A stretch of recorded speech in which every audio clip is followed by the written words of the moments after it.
A noisy GE refrigerator can be caused by several issues. The main reasons include an unleveled refrigerator, a clogged water filter, obstacles in the fan blades, or dusty and dirty condenser coils. To address these problems, start by ensuring the refrigerator is level. Place a spirit level on top and adjust the legs as needed.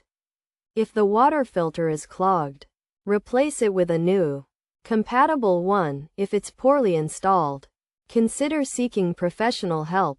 For obstructions in the fan blades, remove the back panel to access the evaporator fan. Clear any blockages, and check if the blade turns freely.